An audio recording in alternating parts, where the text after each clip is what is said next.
Welcome into Radio Row. Sterling Holmes with FanSided, my guy. Malcom here with unified coverage of the Super Bowl. Malcom, how are you? I'm awesome, Sterling. How are you today? Wonderful. I'm wonderful. This is just such an amazing experience. My first time covering a Super Bowl. Obviously, you have been here before. You're showing me the ropes here. We were here last night, and it was just such a magical experience getting to talk with all of the players. Man, you had a whole bunch of guys you talked to, from Christian McCaffrey, George Kittle, Bosa. Who was your favorite guy you talked to? Favorite guy I talked to, Sterling, had to be Christian McCaffrey. Favorite question? Favorite question I asked him was about favorite question was a movie question. If the season was a movie, who would play you? That was my favorite question I asked last night. What did he say? He said Chris Pratt. Some said Denzel Washington. Others said Robert Redford. So it was a hit last night. If you were getting cast in a movie, who would it be? I'd play Morgan Freeman. I love that. Love that. All right, again, we have a whole bunch coming your way all week long. Robbie Gould, former kicker of the 49ers. And the Bears and the Giants. Will be joining us at around 11 o'clock today. I'll be joined by Iain MacMillan for your normal Stacking the Box updates as well. But again, just some quick updates here. We did get to see the actual grass. It is covered right now. It was covered last night as the rain started to come down. They had the tarp over that. So what you saw on the field last night, what we were on, that was the turf field. So there's been a lot of talk on the X as far as what does the turf look like? What does the grass look like? Yeah. They say it looks bad. Well, that's the turf. They ain't playing on that. No, that's good. So what we saw on the outside, it did look pretty good. I will also point out, I know it's early in the week. It was Monday last night. A little closer from San Fran than it is from Kansas City to Las Vegas, but what would you say, 80% Niners fans? Yeah, 8% contender seed Niners fans last night. I mean, it was just a wild experience when you saw anytime George Kittle talked, anytime Brock Purdy or Kyle Shanahan talked, it was just the loudest round of applause for those guys. And then you heard Patrick Mahomes try and talk. Yeah. And I say try and talk because he was getting booed out. He was getting drowned out by the Niners fans. Yeah, he was getting drowned out by the Niners fans last night, and it was just opening night was just phenomenal last night. Like we said, it's just the first. It was just one night. It's just the first. It was the first day last night. So more to come this week, and looking forward to doing all the exciting interviews lined up throughout the week, and looking forward to it as well. Yeah, as far as when Mahomes was getting booed, I'm sitting here laughing going, do Niners fans know what they're doing? Do Niners fans understand that Patrick likes getting booed? It's petty Pat. I know You're a Niners guy over here. Wouldn't you be worried? You saw the look in his eyes. That was a look of, I'm about to drop a bomb on the Niners fan base right here. He's gonna drop, some on the Niners faithful, and it's gonna be really interesting to see what game plan the Niners devise this week to try to slow down Patrick Mahomes, and I'm interested in seeing what happens with that. Yeah, as far as Kadarius Toney came out, there was some more information. He finally spoke about the whole ordeal in regards to his Instagram rant. Looks like he goes, that was about the Giants. Said it's getting taken out of context, and I'm sitting here laughing going, dog, that was on your own IG account. You did this. I'm a little confused by it, but he was speaking for the first time, obviously, since this entire ordeal. Any thoughts on Kadarius Toney here? I mean, Kadarius Toney knows what he's saying, but honestly, I mean, we'll see what happens on Sunday. It's gonna come, like I said, it's gonna come down to which team has the ball last, and which quarterback, will drive their team, with a game-winning drive. Yeah. So that's what I'm thinking. Before we bring on Iain, I want to give a huge shout-out to FanDuel. If you haven't downloaded the FanDuel app yet, you'll definitely want to take advantage of this offer before the big game. New users who sign up through our link must deposit $10 and place a first wager of $5 on any live bet. That first bet wins, you will receive $200 in bonus bets straight to your account. This offer is only available if you sign up through our link, bit.ly/arrow200. You can find that link in the description below our stream, as well as scan the QR code on screen to start signing up. Again, the link is bit.ly/arrow200. The offer will end shortly after the game, so make sure you don't miss out. Offers only available to new customers for 21 plus and physically present in legal gambling states. Please remember to always gamble responsibly. Check the episode description for the full link and the terms of the offer. All right, we're gonna get our headsets on here now. You ready now? Yeah. Get the headset on. All right. All right.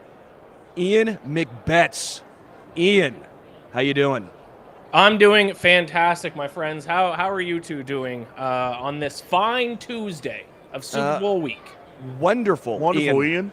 I will say it's a little weird. I can't see your lovely mug anymore. I can't see that smirk or the Falcons helmet behind your dome. I'm a little upset by this. Yeah, that's a shame. The viewers, at least, are able to see my wonderful face and my wonderful background with the Falcons helmet. But I guess you can't, Sterling. But that's okay. You know what I look like by this point. Yeah, I will say, Ian, last night it was really interesting. Again, a lot of Niners fans here. It was at least 75% Niners, 80% Niners fans. I would expect that to probably even out a little bit more, but it did feel like a road environment. 23,000 plus fans were packed into Allegiant last night. As far as them booing Patrick Mahomes, again, I know it's kind of a joke, petty pat, this, that, and the other, but at the same point, he does thrive on that underdog mentality. Do you think that was maybe a little bit of a bad look from the Niners fans? No, bad look. No, come on, they're playing against them in the Super Bowl. Hey, not only are they playing against them in the Super Bowl. A bad decision, Ian. Yeah, well, yeah, it was a bad decision, but you got to boo him because don't forget, guys, that this is not only the team they're playing against in the Super Bowl. They're also the team that stole their last Super Bowl appearance from them, or at least stole the Lombardi Trophy out of their hands at a fourth quarter lead against the Chiefs just a few years ago in the Super Bowl. So no, I mean, it's not great to give the Chiefs the underdog mentality. I know Mahomes spoke this week about what it's like, kind of. Being the evil guy in the NFL now, but that's what happens. You can't avoid that if you win the Super Bowl almost every single year. I have become a Chiefs hater because they win the Super Bowl almost every single year. It's just part of the gig. There's no way to avoid it. There's no way you can be the good guy that wins the Super Bowl every single year. We just want to see some new faces. It's a little selfish to win the Super Bowl every single year. So yeah, I mean, was it the best thing for the 49ers to do? Probably not, but I support it. I applaud their booing. I had a chance to talk to Nick Bosa yesterday, and last time around, obviously the Chiefs were trying to scheme him out of the game. And when I was talking to him last night, I go, you probably understand the same thing's going to happen again. What do you think the 49ers will try to do to counteract the Chiefs' game plan here? Again, they will either run at him, they will run away from him. They'll do a lot of jet sweeps, which is a little interesting. They've not done that a lot this season, a lot of end arounds. That was a big part of what the Chiefs did before with McCole Hardman. They've not really used him in that role since he's come back to Kansas City. I would kind of expect that to be an uptick of a role there. But who do you think on the 49ers really needs to step up on the defensive line for them to have a good chance in this one? Yeah, I mean, obviously, I think Nick Bosa, but one player on the 49ers defense that I think needs to step up and will step up is Fred Warner. I think we could see him flying all around the field, both stopping the pass and the run a little bit. But that kind of brings up my point about this Chiefs offense. I actually wouldn't be surprised if we see the Chiefs run the ball more than what some people might expect. Pacheco, 24 carries in 2 of their 3 playoff games.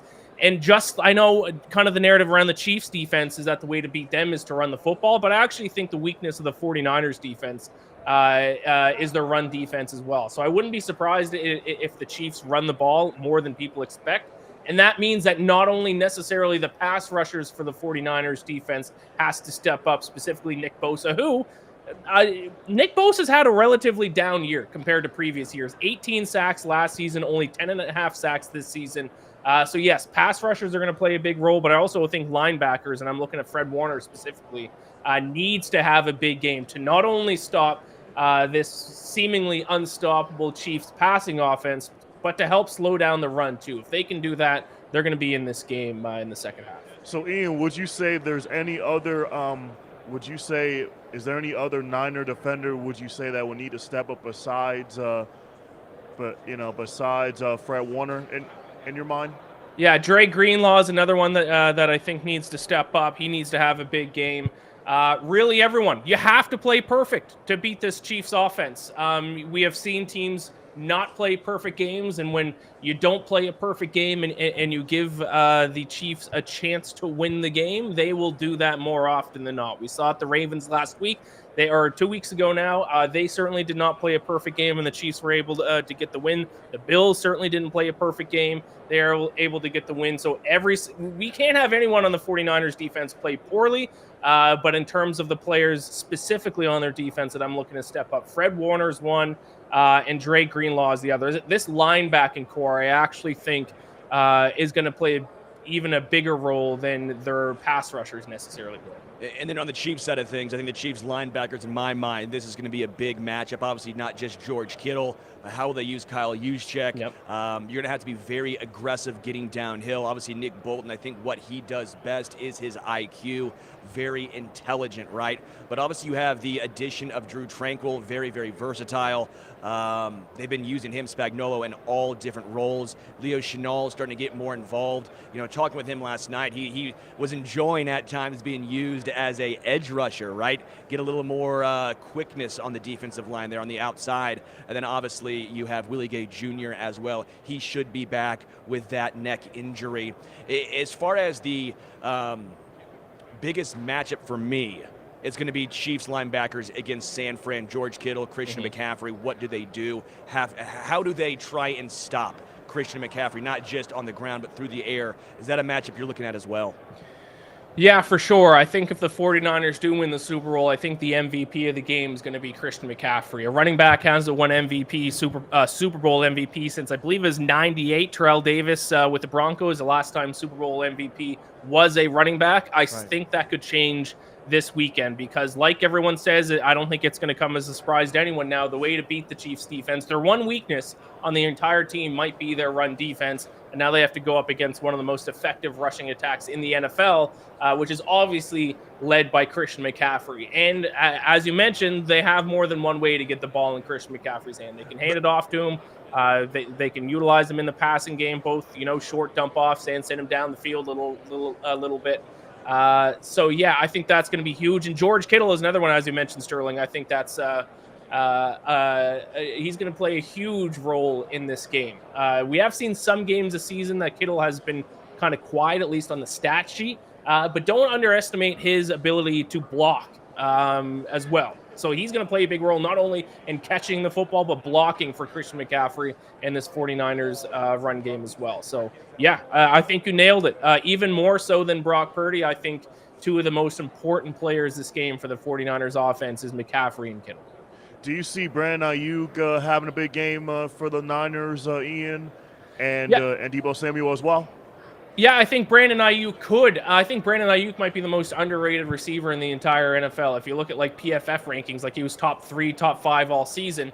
And if there is a way that the 49ers can attack this Chiefs secondary, which is a top 3, top 2 secondary in the NFL, Ayuk could certainly play a role. Now, where I think Deebo is going to play important, not only in the passing game, but I could see them, if they decide to, really pound the rock, they can get the ball in Deebo's hands on jet sweeps and more outside running plays as well. So I wouldn't be surprised to see if Deebo Samuel runs the ball a handful of times in this game as well. And I wouldn't be shocked if Deebo Samuel throws a pass in this game. We've seen Super Bowls in the past. The offensive playbook, they leave nothing behind. We see trick plays called at a higher rate in the Super Bowl than any other game in the NFL season. Deebo already has a pass attempt once this season. I think he had 3 pass attempts either last year or the year before. So I'm calling my shot with that a little bit as well.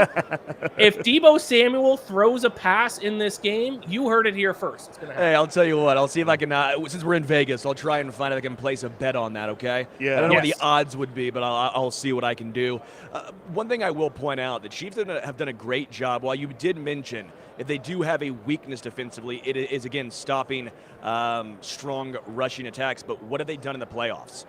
they stopped the Dolphins completely. The Dolphins were this electric, high-flying run team, which, again, Shanahan tree, very Shanahan running style. Again, McCaffrey's obviously better than Devon Achane, not disagreeing with you there, but my point remains, similar styles. They completely locked him up. The Ravens, while, yes, they only ran with the running backs 6 times, they were bottled on the ground. I think the Chiefs are a little bit of a team where they can take away your strength. Right? They can take away what you do best. Now, a lot of times they might say, hey, we will be content with you running the ball on the ground, but we're going to stop big plays through the air. But I do think there might be something to the fact that I think if they want to take away, not again, completely take away McCaffrey, but if they can slow him down, I think the Chiefs are a team capable of doing this. Yeah, and I would think that would be their game plan defensively as well. Take away McCaffrey and make the 49ers try to win on the arm of Mr. Irrelevant, only his second year in the NFL, Brock Purdy. That would be smart for the Chiefs to do defensively, and they are a very smart, well-coached team, so I expect them to do exactly that. And to your point, Sterling, as much as I point out the run defense has been weak at times this season, we did see against the Bills in the second round of the playoffs, the Bills actually had a lot of success in the first half running the football, but the Chiefs made some adjustments, and in the second half, they could not get much going on the ground game. I know James Cook had like -6 yards rushing in the fourth quarter specifically. Hey, why do you know that one? Yeah, I might know that one because I might have lost a bet because he lost 6 yards in the fourth quarter. So, that one sticks out in my mind. So, yes, as much as I am harping over and over that the weakness of the Chiefs is the run defense, that's not to say that it's going to be done easily for them. They're obviously going to make some adjustments. They know the 49ers are going to try to run the football. Their game plan probably is and probably should be to stop McCaffrey and make them throw the ball. So, probably the 49ers' path to victory is running the football, but I wouldn't be shocked if the Chiefs come out, completely load the box, stacking the box, if they will, and shut down McCaffrey in this 49ers running game. They certainly have the ability to do it as long as their game plan is right. Question right here on the chat says, is Joe Thuney playing? From the sources I have, no, he will not be. Again, barring some miracle. Again, if anyone could do it, Joe Thuney could. That dude is a beast. Was playing through a broken hand at one point last year. That guy is a robot. But from what I have heard, Joe Thuney will not be playing, which means it will be Nick Allegretti yet again. Now, let's talk about the Chiefs' offensive line, Ian. Obviously, they've been heavily penalized. Nick Bosa was pretty quick to bring that up early on in his pressers last week. How do you think the Chiefs' offensive line will handle what is a very deep 49ers defensive line? Obviously, Chase Young, the addition there. I do think you can run against him. I think Chase Young, he's trying to get those sack numbers. Sometimes he can be a little bit light in regards to stopping the run, gets a little aggressive there. What do you think the Chiefs' game plan will be on the offensive line here? Yeah, I think they can run the football early and often in this game. I think the 49ers defense, as much as it pains me to say this because I'm on the 49ers and I'll be rooting for the 49ers, but I don't think the 49ers defense, especially their pass rush, is as good as kind of the public opinion is of them. They've had great defenses and great pass rushes. Actually, the last time they played the Chiefs in the Super Bowl a few years ago, I actually thought their defense was a lot better that year than it is this year. You look at their sack percentage, getting a sack in only 6.7% of their opponent quarterback dropbacks. That's 20th in the NFL this season. This pass rush isn't exactly what it used to be. So the Chiefs' offensive line, I think, in my opinion, even with Joe Thuney out, is still one of the best offensive lines in the NFL. I don't know if the 49ers will try to draw up some blitzes from their linebackers as well, or if they're just going to, deal with the fact that they're not going to be able to get a ton of pressure on Patrick Mahomes and just try to drop guys back and hope they can force some incompletion. So, I think the Chiefs' offensive line might be one of the most important units in this entire game because I think they're going to have a lot of success no matter what they do if they decide to throw the ball or run the ball.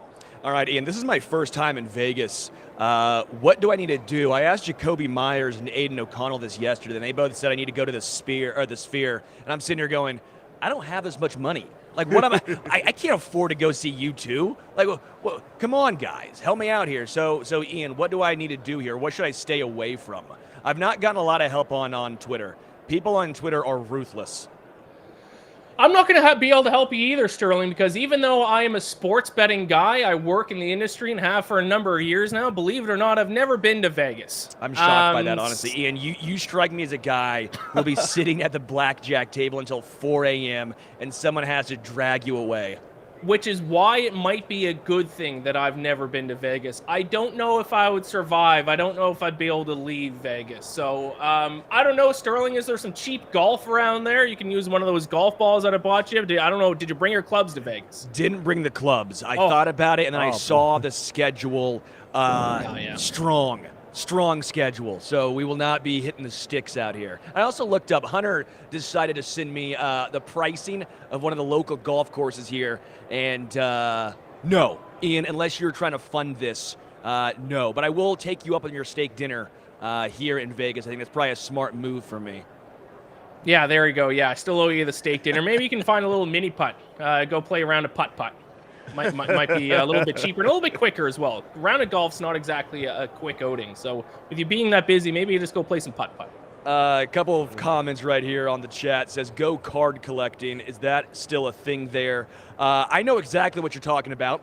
I will not be going card collecting. As a man with a fiance, I will not be collecting those cards. If you've been to Vegas and on the Strip, you know. Trevor says, we need a live feed of Sterling playing Texas Hold'em. I would love that. The only issue is you cannot have your phone out, and I learned that the hard way. I wasn't trying to take video or anything. I'm not like a card counter. Ian, you know me. I'm horrible at math. But I'm sitting here like, let me text the guys, see where they're at, and they're like, what are you doing? You can't have your phone out. And I'm like, I'm sorry. I'm so dumb. I promise you, I'm not trying to take advantage of you. Yeah, that happens. Yeah. Malcom, what's your game? My game is Russian roulette. What? wait, what? Russian roulette. I think just roulette. Just roulette. I think just roulette. That was a shock. That was Malcom. I would have learned something very interesting about you. Yeah. I would say I'm not going to go play games with you, Malcom. If not roulette, I would play blackjack. Okay, blackjack. There we go. Malcom, when you play roulette, do you bet red or black? Which color do you go with? Black. Nice. It's bold. I did last night. Lost. Didn't work for me. I like to bet on green 0, and I very rarely win. Looks like I need to look for some penny slots. Yeah, okay. I'm a frugal man. I do need to look for the penny slots. Top Golf. I would say that, Brandon, appreciate that, but I do Top Golf in KC all the time. There's one by my house. Love Top Golf. Malcom, you are popping off on the comments right now for that original thought right there. Yeah. So way to get the people going. Awesome. All right, going back to the Niners-Chiefs Super Bowl matchup here. Special teams have been a interesting advantage for the Kansas City Chiefs all season long. You know, Harrison Butker has been one of, if not the best kickers in the NFL. Obviously, against the Bills, they were having their struggles. You know, Justin Tucker, as great as he's been, had a little bit of a down year. How do you think special teams makes an impact in this game? Obviously, Jake Moody just missed a kick in the postseason. We'll be talking with Robbie Gould in about 15 or so minutes, get his thoughts as well. But how do you think special teams plays an impact in this one? Yeah, I think it's going to play a big impact, especially because one other thing that we haven't talked about the Chiefs in terms of an area that's been a bit weak for them now. They have been strong in this area in the postseason for the most part, but they've struggled a bit in the red zone offensively. I think only 19th in red zone touchdown scoring percentage. So Harrison Butker could have a big game, especially if they can't convert those red zone trips to touchdowns. That is actually one of the bets I have for this week is Butker over 7.5 kicking points. 2 field goals, 2 extra points, and that's a winner. 3 field goals, that's a winner. So yes, that is going to play a big role for the Chiefs if they can't find the end zone when they get down to the 49ers red zone. And it's going to be huge for the 49ers as well, because I don't know if they necessarily trust their kicker, which might force them to go for it on 4th down if they're in kind of that weird range of the field where it's either like a long 50-plus yard field goal or they have to, try to go for it on 4th and 2. I think they're going to decide and opt to go for it on 4th and short. So much like the NFC Championship game between the 49ers and the Lions, converting 4th down opportunities when teams decide to go for it on both sides of the ball is going to be big, I think, in this Super Bowl. So really quickly, when you said yep. go for it on 4th and 2, do you think the Chiefs, you mean, are going to be more aggressive than they have been in the regular season, or you mean go for it as far as go out with Butker there? I think the 49ers are going to be aggressive because they don't necessarily trust their kicker. But I wouldn't be surprised if the Chiefs are more aggressive in that area as well. I know the question was mainly about special teams, and Butker, I think, could have a huge game. I see Sean Browning's comment in the chat, Butker MVP. I love it. What do you think the odds are there? What do you think the odds of Butker MVP? Big. 100 to 1? Oh, man. Did Adam Vinatieri ever get it? Like, I'm trying to think if a kicker's ever won Super Bowl MVP. I would assume no.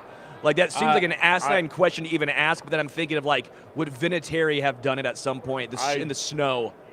I doubt a kicker's won MVP in a Super Bowl there, Sterling. I doubt it.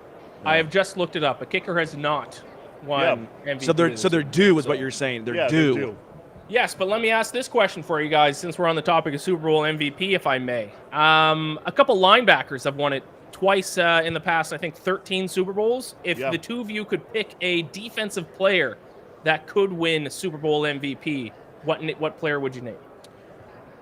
You go first, Malcolm. For me, it would have to be Fred Warner for the Niners. Yep, I agree with that. Yeah, I think Fred Warner for the Niners is probably the safer bet. Trying to think. I love Travarius Ward, but I don't think he's going to be I'm glad he got All-Pro, but I don't think it'd be a cornerback.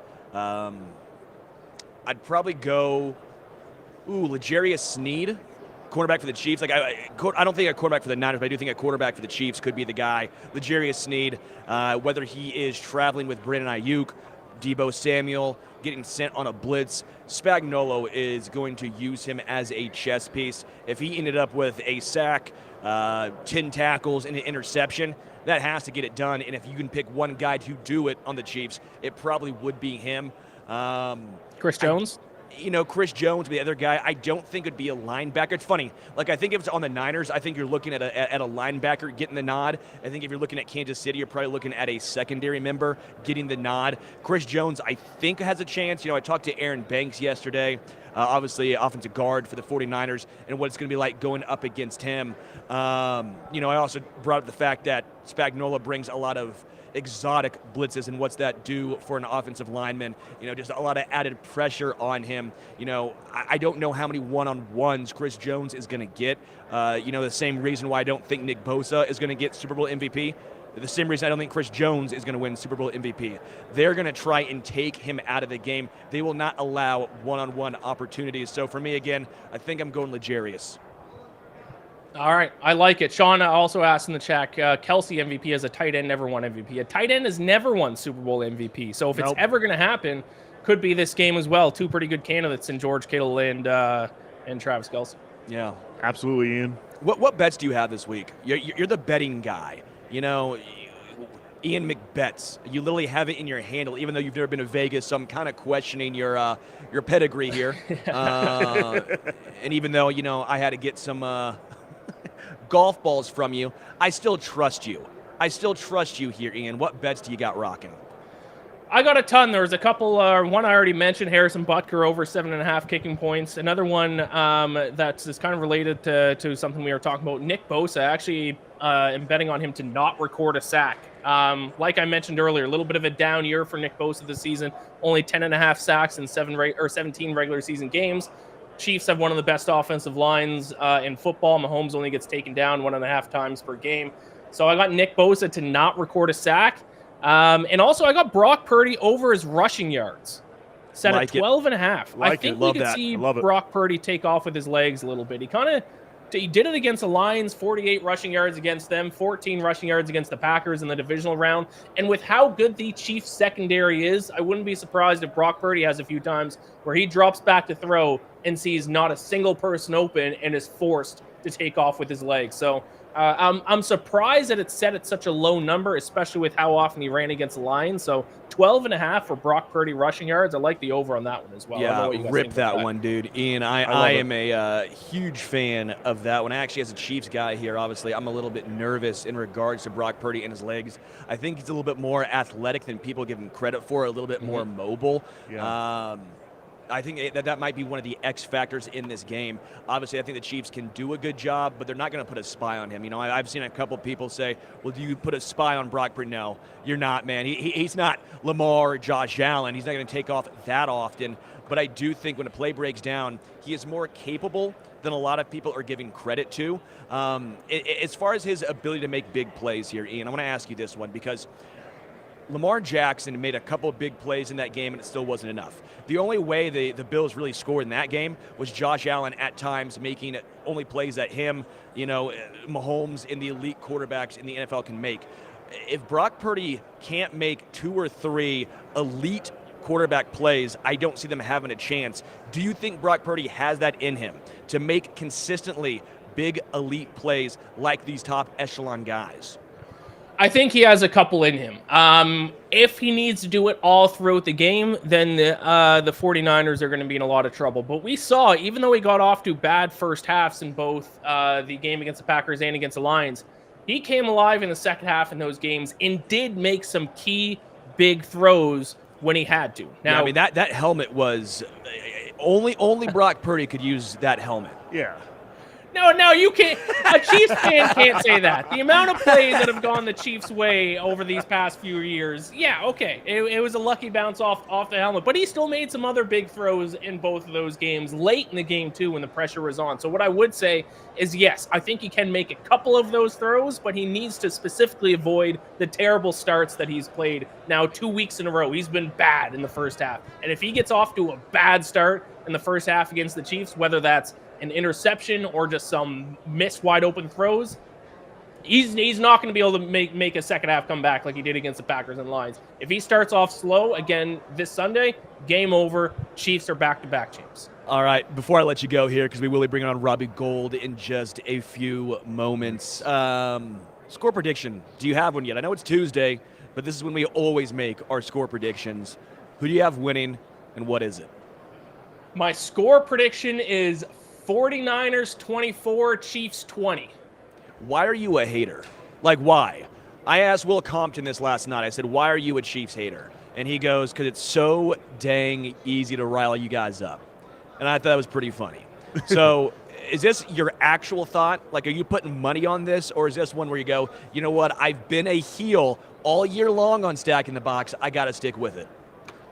There is a little bit of that, but no, I honestly do think the 49ers are the better team. The Chiefs are the hotter team. They played better football heading into the Super Bowl in the playoffs. But if we look at a full season of sample size, the 49ers were the best team in the NFL. And if they weren't the best team in the NFL in the regular season, they were number 2 to the Ravens. I don't think many people, yourself included, Sterling, would have said in week 14 that the Chiefs were the better team than the 49ers. So I'm doing my very best to not have a short memory, to think about the bigger sample size of an entire season of football. And I think when you do that, I think the 49ers have been the better team. Now there's the immeasurables like, Patrick Mahomes and the pressure of the situation, the experience the Chiefs have. But overall, the 49ers were the better team from start to finish this season, and that's what I'm betting on in this week.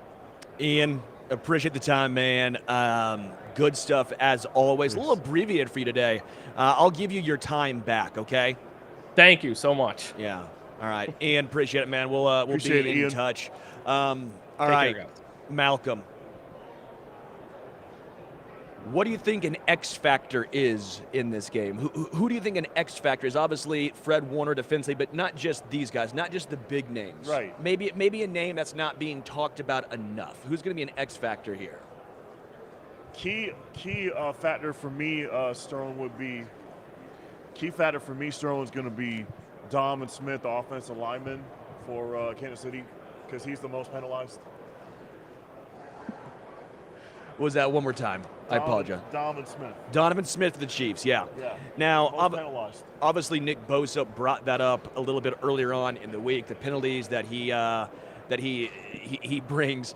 But he's been good in the playoffs, man. Yeah. Like, the Chiefs have this ability. I don't know what it is. I don't know if it's because the refs let you play more in the playoffs, which, again, I think is a real thing. Yeah. Like, I know some fans, 31 other fan bases outside of Kansas City are sitting here going refs, refs, refs, but it's both sides. I think if you've done some studies, it seemingly seems like penalties go down in the playoffs. They want the players to decide the game. Yeah. So then what typically happens? Those holds that were called in the regular season are not being called as much in the postseason. Correct. And so I'm sitting here going, well, yeah, Donovan Smith might be a very heavily penalized player. He hasn't been in the playoffs. Right. So will he be in the Super Bowl? And I don't think so. Am I nervous at least a little bit? You bet your ass I am. Yeah. But part of me sitting here going, all right, if they're not going to call it in the first few, divisional round, the wild card round, the AFC Championship game, why would they all of a sudden call it in the Super Bowl? I don't see it happening. The same thing happened last year. Orlando Brown Jr., Andrew Wiley, they struggled during the regular season. What happened come postseason time? They didn't call it. They were studs. Right. Now, I think a lot of that's a shout-out to Andy Heck and what he brings, right? Andy Heck, the offensive line coach for Kansas City, is perpetually underrated, right? I mean, he gets the best out of his guys. Nick Allegretti, obviously. All of a sudden, what happened when Joe Tuna goes down, he gets thrust into the starting role. Right. He does a very solid job. Right. Trey Smith, obviously the health issues. We talked to him yesterday and got a lot of great content from him that'll be coming out throughout this week. But when you talking to him, obviously he was more talented than a sixth rounder, but it wasn't like he was getting a first round draft pick, right? That wasn't going to happen. But what's he become? He's become a really good right guard. I think Andy Heck has done a phenomenal job here, and I think he does a great job in this Super Bowl. Amazing there, Sterling. And I'm going to ask you the same question you asked me. It's that, not the big names. Who is your X factor? Good question. Part of me is thinking a Chiefs linebacker because I think that the Chiefs linebacker core has to be incredible in this game. Like, I think they're going to have their plates full. Right. But I might go a little outside here and go George Karlaftis. Obviously, with no Charles Omenihu, with him being done for the year, which is absolutely horrible for him, man. I mean, that's tough. Going against your former team, the Super Bowl, and then that happens the week before. I mean, that's brutal for him. Brutal loss. He had become one of the second, if not third best pass rushers on Kansas City. So Karlaftis has a bigger, more on his plate, right? So Karlaftis is going to have to play 80% of snaps at least. His snap count is going to go higher, higher, higher. I know he has a great motor. He's been a guy who's played a lot of snaps, but you're going to see that increase even more. And you're going to have the production to back it up. Right. If the Niners try and take Chris Jones away, right, you had two other options, him and Omenihu, Karlaftis and Omenihu. Yep. One of those guys could win. Yep. But now no Omenihu. I like Mike Dana. A lot. He ain't Charles Omenihu. He ain't going to win one-on-one as often. Right. So Karlaftis, to me, is going to be the guy that steps up big in this one. All right, some more comments right here. Typical line of scrimmage penalties go down in the playoffs. Look for game-changing DPI. Depends on pass interference. Trevor says Ian's problem with betting during the playoffs is exemplified by this Super Bowl. Ian's really good. I'm not going to lie. I like to give him a hard time. Ian's actually crushed me in all of my actual season-long bets. Like the one me and him did together, I won. Yeah. But if he bet on every single game. Right. He did way better than me. Wow. I'm not a very good bettor. I'm only good when I go up against him. What's the most you bet this whole entire season? Oh, $5. Dude, I'm soft. I'm frugal. I just need a little bit of money for the bumps. Just a little bit of money for the bumps. Right. If you put $50 on a game, I'm sorry. You have way too much stones for me. I mean, I cannot do that. Couple more comments right here. I don't think they have backed down from calling roughing the passer. Chiefs did get several of those calls in their favor in the AFC Championship game. That's from Tilly. Yeah, man. It's a good call. I will say those were obvious ones. Like, I don't think those were necessarily questionable ones. Mahomes, I believe, only had one roughing the passer call during the regular season. So the whole, you can't touch him, that narrative is a little bit, it's false. Quite frankly, it's false. But when you, Patrick, I will get to your comment in a second. But I do think what you saw in that game from Jadeveon Clowney. Yeah. Clear helmet to helmet. Like that was not debatable. That was a legitimate it was clear cut penalty. It was clear cut. So Yeah, that's getting called. When you saw Jones, the defensive tackle, go hands to the face, just completely WWE clothesline a guy. Yeah. That's obvious. That's going to get called. Right. The refs are not going to miss that 99.9% of the time. They're gonna call that every single time. So I'm sitting back going, yeah, I get what you're saying, that the Chiefs got a couple of roughing the passer calls, but at the same time, they were legitimate. It'd be ridiculous if they did not call those. Those weren't 50-50. Those were 100-0. Right. You're always going to have those gray hair type of, type of no calls, non-calls, that sort of thing. So if you're going to call it one way, you got to call it both ways as well. I see one here is Ruben saying getting punched is not roughing the passer. Okay, but the point remains, it's still a penalty. Right. It's going to get called. Right. Patrick says, I spend all my money on his turtlenecks. A decent amount. Yeah, a decent amount on turtlenecks. I don't know where Patrick's at. He's around here somewhere. I got to find him. I can't believe he called me out like that. Right. I mean, this isn't even a turtleneck, Patrick. This is a straight-up collared shirt. Yeah, it's not a turtleneck. I don't even. That's not a turtleneck. I mean, Patrick, come on. Calling me out. We're getting joined now by Robbie Gould. Robbie, how you doing? Good. How are you guys? How What's are you, happening? Robbie? Everything going all right? Awesome. Awesome. What All are we right. talking about today? Hockey. Oh, nice. Little A little hockey. Blackhawks hockey, Yeah, I a hope. little hockey, college Yeah. basketball maybe. College Okay. basketball, Yeah. college hoops, maybe. First and foremost, I know you're here with DiGiorno. That's a great poll you got. You like rocking that? out there. Yeah, it's I love this. Like I love their pizza. Yeah. You know. favorite pizza from DiGiorno. Cheese. I'm a plain Jane guy. Plain Jane. Yeah. You're Chicago, obviously. You played there with the Bears. Deep dish. Is Oh. that in your? Yeah, I love deep dish. You know, I'm a New York style pizza guy. I like to be able to fold it like a taco. I Nice. grew up on the East Coast, so I get the best of both worlds. Malcom, you got the next one here. Yeah. I want to ask you, Robbie, do you have a memorable kick in your career? You know, it's funny. That's such a loaded question. I get that a lot, and it's weird because I can't just pick one. If I had to pick, I think one of my favorite kicks is the Green Bay playoff kick from 2 years ago in the divisional round. 0-degree weather, 45 yards. That one was good, significant for me because I know what that meant to Chicago Bear fans, but I also know what it meant to the Bay Area and the San Francisco 49er fans to get to the NFC Championship. What I find interesting is all this talk about the GOAT, right? Tom Brady, Patrick Mahomes, LeBron James, Michael Jordan. Is there a kicker GOAT? Vinatieri's up there. I think Justin Tucker can go in that category too. Vinatieri has some of the most clutch kicks in playoff history that it's hard to replicate. Yeah. Truly. But Justin Tucker is probably the best kicker to ever play the game. Yeah. He's got a lot of intangibles of power and accuracy, which usually you're a kicker. Like, I'm not a power guy. I was more of an accuracy guy.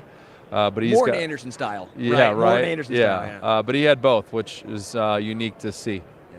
Speaking of, you touched on adjustments, in various weather conditions. What kind of adjustments do you make when you're dealing with those kind of weather conditions when it's like snowing, icy cold, wind chills in your face, the wind's going at you? Share a little bit about that. Well, I think playing in Chicago, you get used to it because Lovey always believed that you would practice in the elements that you're going to play in. So if it was 10 degrees outside, we're going outside to practice because that we were going to play in on Sunday. So, the prep for that always started during the week, and then I think as the more you got into kicking in that, it just became like, all right, we got to go do it again. It wasn't like, oh my gosh, it's going to be 0 degrees. So there was a lot to that.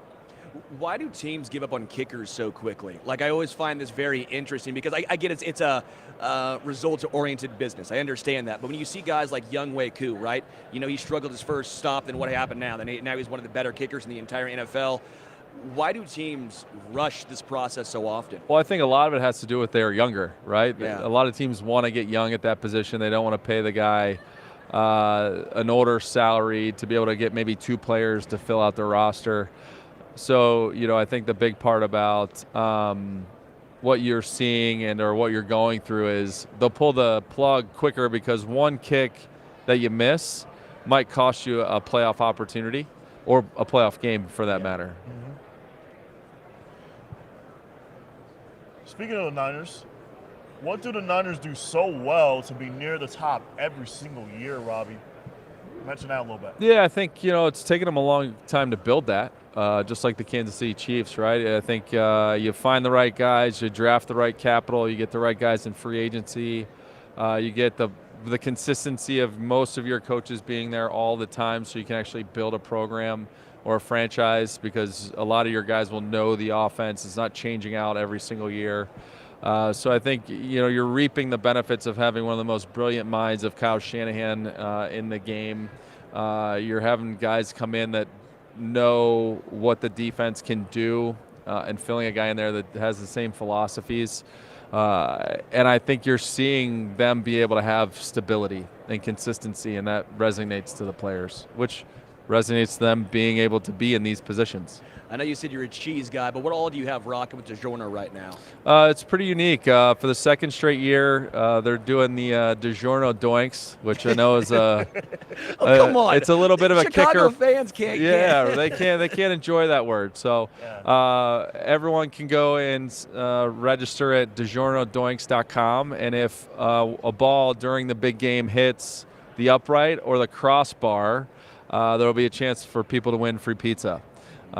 Which is pretty cool. Oh, although man. here's the thing, as You a can't kicker, what do you do now? I'm okay with the doink as long as it goes in. That's all. As far as the kicking matchup here, obviously special teams has been an advantage of Kansas City for a long time. Harrison Butker, practice squad of Carolina. Thank you, Carolina. Yeah. Chiefs fans are thrilled right now. But he had a down year last year. Obviously, extra points were a little bit of a struggle for him, but now he seems healthy. He seems right. What do you see from Harrison Butker in his, quite frankly, incredible season? Yeah, well, here's what I tell you. First, he has Dave Tobe, who's one of the best special teams coordinators that the game has ever seen. Second, he was injured, trying to play through injury, and it's hard to find a rhythm when that happens. Also, listen, they're scoring 100 touchdowns a year. He's gonna miss. Yeah. Like, it's not like he's kicking 20 and he missed 3 of them. I was like, oh my gosh, what's going on with this guy? So, I think if you look at how talented he has become at a very difficult place to kick, like Arrowhead Stadium, what he's been able to accomplish, multiple Pro Bowl considerations, that's not an easy place to do it in. So, I have a lot of respect for what he's been able to accomplish as an athlete. And, I think the unique part is everyone's like, oh, he missed. Well, yeah, if you get 150 tries a year with Patrick Mahomes, I'll still take his miss one or two. Yeah, I'll still take that percentage. You may miss two. You may miss two. One or two. And speaking of the Bears, you played for Chicago. What do the Bears need to do to mimic the Niners' recent success in your mind? I think a lot of it is, if you see what they've been doing, there's a lot of turnover. Every 2 or 3 years, it's a new head coach, which brings new people, which brings a new general manager, which brings in a new philosophy. And, I think now you're starting to see them grow as a team. Eberflus is going to be in his 3rd year with Ryan Poles. You're seeing, and really San Francisco, if you look at the San Francisco model, we made the Super Bowl in year 3. So it took 3 years to build that team. And I think the same thing's going on in Chicago. So as long as they can find consistency with the coach and their staff, if they can find consistency in how their processes work and build off of it, they're going to have more wins. 2 years ago, they were basically getting rid of guys to have money in free agency. And I don't want to say tanking. Yeah. But putting themselves in a position to be able to get some really talented players higher in the draft or in free agency. How hard is it for a kicker? Let's just say the Detroit Lions, who are very aggressive, right? Let's just say you probably think it's a 42-yarder, it's 4th and 4. You're going out there. The next thing you know, offense is getting sent back out. How hard is that mentally for a kicker? Do you take it personally at all if that were to happen, or? I don't really take it personally. I know it's not you, but obviously but in general, there's times where you go for it on 4th down. Listen, there's so many analytics, there's so many pieces to this puzzle that the game where, maybe a coach liked a 4th down play at a certain distance and he knew it at that green zone, he was going to go for it. So to me, I think it's a product of what's the score of the game, where are you at, what's happening. To me, Dan Campbell should have kicked both of those field goals. Sure. Even if you miss them, yeah, there's a little bit of a different vibe when a kicker misses it versus the offense not making it, right? Sure. So I think, had they kicked one of the two, Detroit probably is sitting here enjoying Super Bowl week instead of doing what I'm doing with you guys and enjoying it from the couch. I got one additional question for you, Robbie, and it would be, what advice would you give Jake Moody after his postseason misses of late? Yeah, I think just go out and enjoy the moment. Be in the now. Don't worry about what happened in the past because you can't fix it.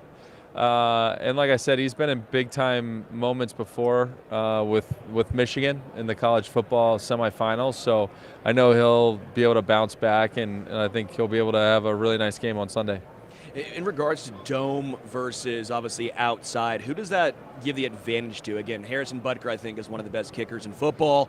Jake Moody's been a really good kicker, but a couple of obviously hiccups here and there. Well, I think, listen, look at Kansas City plays in the Raiders Stadium every year. Yeah. So there's a familiarity that he'll have and the Chiefs will have going into, and frankly, probably having a lot of success in that stadium, right? So there's a little bit of a confidence you can build from that.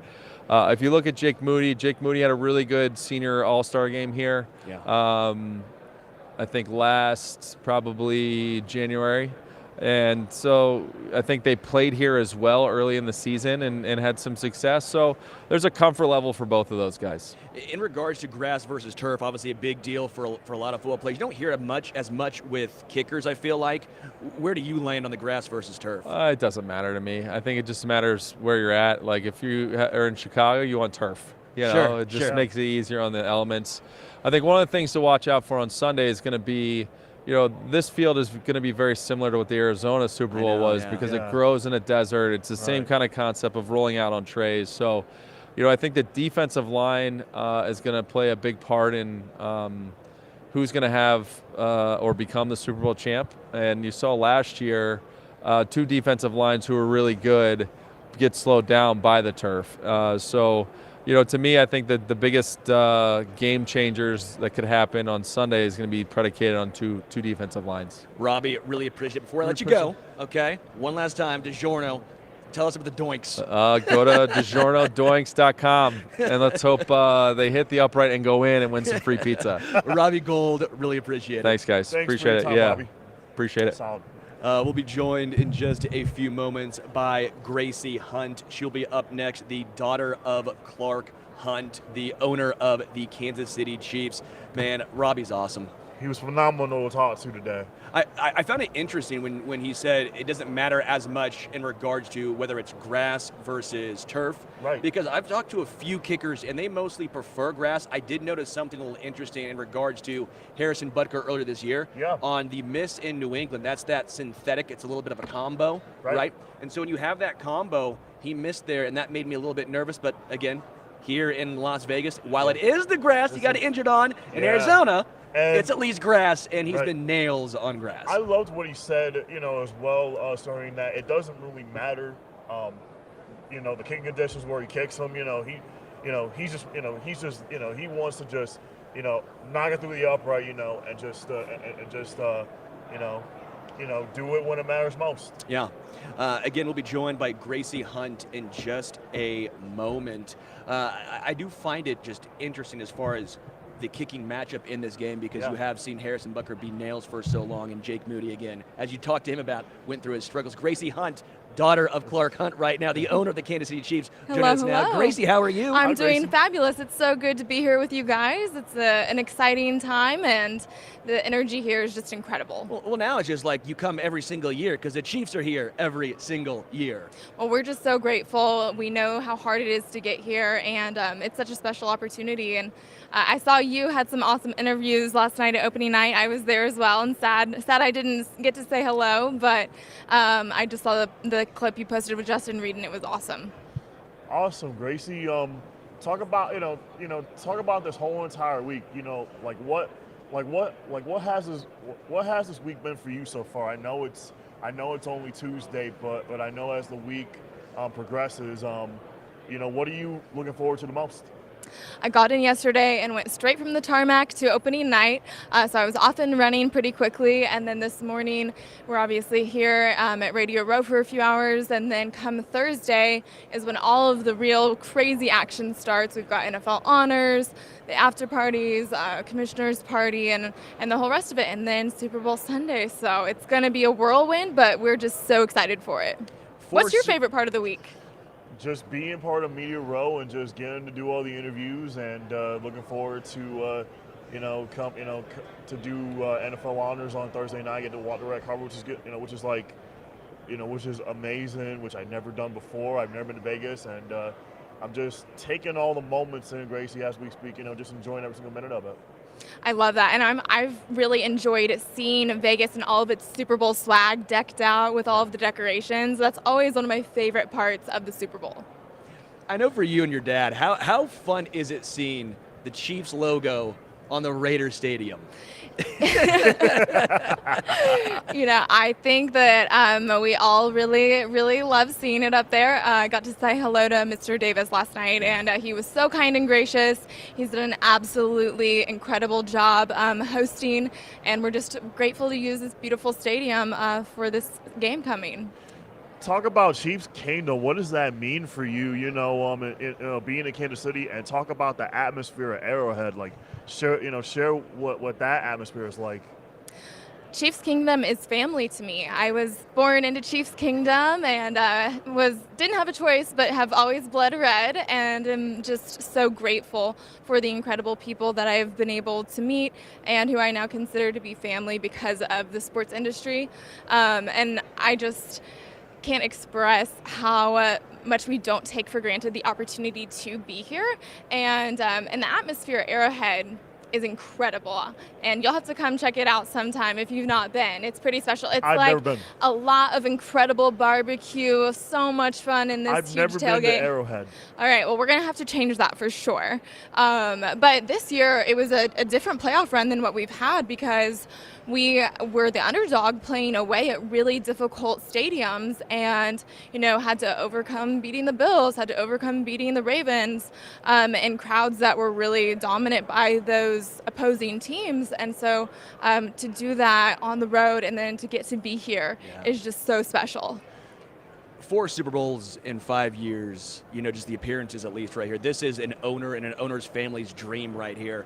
Did you ever expect this? I mean, even this year, halfway through the season, we're sitting here going, well, I guess you can't be there every single year. Did you ever lose the faith? I would say that I always bet on red, and Is that true here too? I've never bet against Coach Reed and Patrick Mahomes. Talk about the relationship with Coach Reed and Coach Spags. What has that relationship been for the Chiefs? They're incredible at what they do, some of the best in the industry, and we're just so grateful to have them leading our team. In regards to Brett Veach, Brett Veach has created one of the best teams top down, because everyone always talks about Mahomes and Kelsey and Chris Jones, but I think the biggest storyline is honestly the depth of Kansas City. The free agent signings of Mike Edwards, Drew Tranquill, Charles Omenihu, which again, it's horrible for him that he's out this game, but again, then you have guys like Mike Dana who has the ability to step up in this one. What have you seen from Brett Veach building this team? All props and credit to Brett Veach. He is incredible at what he does, and I'm really inspired and amazed by my dad and how he has set the tone and led the Chiefs organization and the people that he has hired and the culture he's created. And I think that just speaks for itself in all departments, from the football side to the business side with Mark Donovan. They are just really incredible at what they do. Yeah. I'm not just trying to hype you up because you're here, but it truthfully feels like the situation where all these players who are former Chiefs players, they come back and stay in Kansas City. They always talk about how well they were treated by the Chiefs organization. What does that mean for you and the family? Because again, it'll be guys who have played 2 years for the Chiefs. They may have played 12 years somewhere else, but they come back to Kansas City because of Chiefs Kingdom, the fans, and the organization. What does that mean for you guys?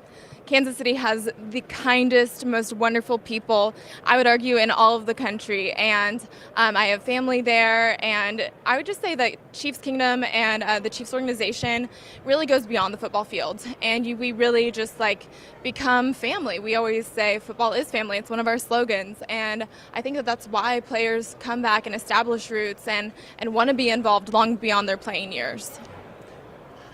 what is the when you say Chiefs family, like what does that truly mean for you, as an owner of the team, and Chiefs Kingdom, like just share a little bit about that. I would just say I'm arguably Chiefs Kingdom's #1 fan. I'm just very blessed to get to grow up watching my dad lead and run the organization, and how he's created a championship culture, and how he leads with integrity. So all credit goes to him, and I'm just so grateful that this has been a part of my experience growing up. Obviously, we're here unified with FanSided and Special Olympics here. What does Special Olympics mean to you? It means so much. Special Olympics is definitely a part of my identity and why I am the way I am, because when I was in high school, I became involved as a partner player on a unified Special Olympics soccer team. And that experience just changed my life, because I didn't have experience working on a unified team or with people who had disabilities before. And it just showed me that the only disability in life is a bad attitude. And you can achieve anything you set your mind to if you work like you're in charge and pray like God's in charge. Gracie Hunt, really appreciate it. Thank you so much for Thanks your time. so much, Gracie, for your time. Thank you so much for having me. It was a pleasure. Thank you. Go Chiefs. Go Chiefs. Thanks. Was Gracie Hunt, daughter of Clark Hunt, right here. Again, we are here, Radio Row, for the Super Bowl. Malcom, that was a lot of fun, man. It was a lot of fun, Sterling. Gracie Hunt was awesome to talk to as always, and she's a joy to have a conversation with. I mean, again, when you see it, what this family has done, and again, I think it's really truthful. I wasn't trying to just because she's here. When you see all of these Chiefs players, former Chiefs players, come back to Kansas City, I've had a chance to talk to a lot of them. They always talk about how well they were treated by the organization. Right. And I talked to a lot of guys who played for, I don't want to throw any other teams under the bus here. Right. Like, they were nice, they were fine, but you felt like it was a business. Right. And again, there is something about Kansas City, not just the fans, where the fans make them feel welcome long after their playing careers are done. But it comes from the top down, from the ownerships, from the Hunts. The fact that they make them feel welcome, and quite frankly, Chiefs Ambassadors is a big deal here in Kansas City. I mean, Chiefs Ambassadors brings back all these former players. They give back to charity. I just have all the respect for a family that makes these players feel welcome. Honestly, Sterling, I have the utmost respect, for the Chiefs organization. I loved how she talked about, how the fact that they're a family, and how they have a great relationship with Special Olympics, which is top notch, and things of that nature. So that's what really that's what really stood out for me. Yeah. Again, Malcom, I'm Sterling. We're here with FanSided and Special Olympics unified coverage of the Super Bowl right here live on Radio Row. We'll be here all week. We're going to take a little bit of a break, come back at some other point. A lot more interviews coming your way. Yes. So until then, we are out. We are out.